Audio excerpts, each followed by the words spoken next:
আপনার আশেপাশে হয়তো এমন কেউ আছে যার পড়ালেখার খরচ চালানোর মতো, পাশে দাঁড়ানোর মতো কেউ নেই। না আছে বাবার মোটা ব্যাংক ব্যালেন্স, না আছে পরিবারের শক্ত কোনো সাপোর্ট। অথচ দেখবেন সে থেমে যায়নি। নিজের ঘাম ঝরিয়ে, নিজের ক্ষুধা চেপে ধরে, নিজের স্বপ্নকে বুকে পাথরের মতো বেঁধে সে এগিয়ে যাচ্ছে। দিনে কাজ করতেছে, রাতে পড়ছে, চোখে ঘুম নেই, তবুও চোখে স্বপ্ন আছে। কারণ সে জানে একদিন তাকে জিততেই হবে। আবার আপনার আশেপাশে এমনও একজন আছে যার বাবার অডেল অর্থবিত্ত, টাকার হিসেব করতে হয় না, চাইলেই সব কিছু পেয়ে যায়। কিন্তু আফসোস, সব পাওয়ার মাঝেও সে নিজেকে গড়তে পারল না। স্কুলের গণ্ডি পেরোতে পারেনি, কলেজের বারান্দা তার জন্য ভারী হয়ে গেছে।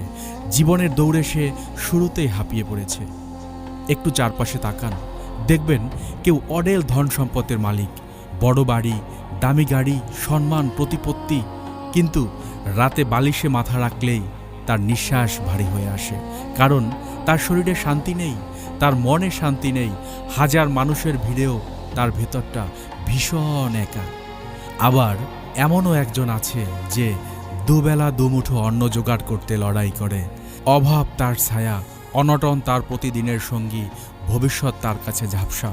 তবুও সে হাসে, মাটির ঘরে বসেও হাসে, ছেঁড়া জামা পরেও সে হাসে, অর্ধেক পেট ভরেও সে হাসে। কারণ তার ভেতরে এক ধরনের শান্তি আছে, যে শান্তি টাকা দিয়ে কেনা যায় না।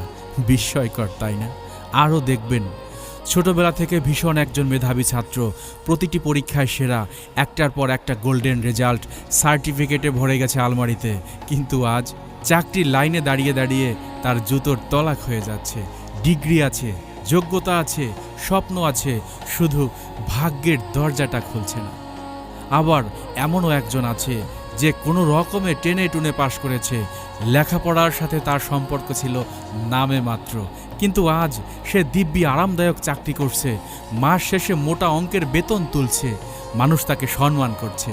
আরও দেখবেন কেউ প্রতিদিন ভোরে উঠে দৌড়ায়, এক্সারসাইজ করে, খাবার মেপে মেপে খায়, চিনি, তেল, মশলা সব নিয়ন্ত্রণে রাখে। তবুও হাসপাতালের বেড তার চেনা হয়ে গেছে।